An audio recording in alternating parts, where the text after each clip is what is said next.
everybody, it's Wonderful Wednesday and I'm going to do a STEM experiment. This is a quick and easy experiment that you can do at home as long as you have a plastic bag, some water, and some sharp pencils. They don't have to be colored pencils, I just wanted to make it colorful.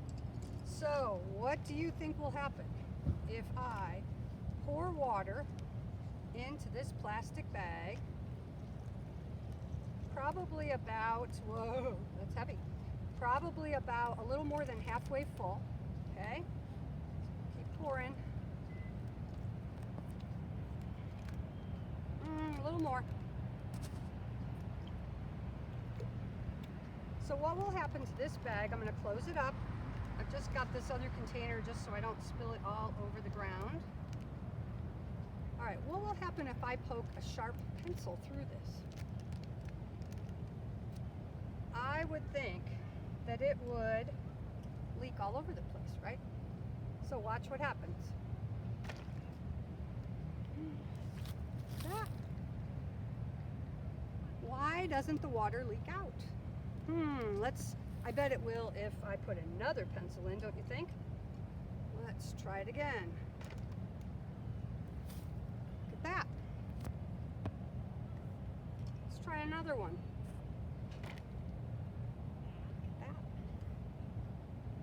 How about another one? Ooh, it's getting heavy. Nope, I didn't even do that one very hard. But let's do one like really slowly.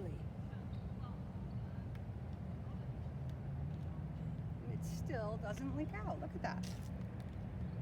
Who knows why that happens? I'll tell you, I'll give you a hint. It's all about polymers.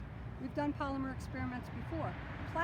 This plastic bag is made out of polymers. They're long chains of molecules all stuck together.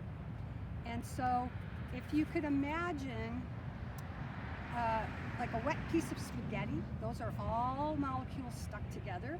So if you had a long piece of spaghetti and you were pushing a pencil or some kind of sharp object through it, something tinier, those molecules go around it.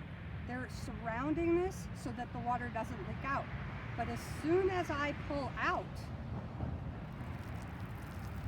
one of the pencils, there's a big opening in the polymer. They can't close together that quickly because that's pretty wide.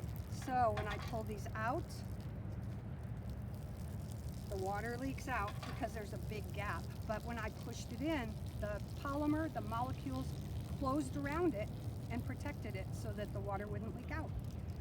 This could be a good science experiment for school or just for playing with at home. You could do it in the bathtub or outside like I'm doing. You could test different bags to see how strong they are. This is a really cheap plastic bag that we use at the library, so I tried this one first and it didn't work nearly as well. So that means it was made more cheaply, not as nice as this plastic that's used on this. There's all kinds of bags. You could try different sizes. It would be a good way to experiment and see if you're getting your money's worth when you buy plastic bags. All right, that's all for today.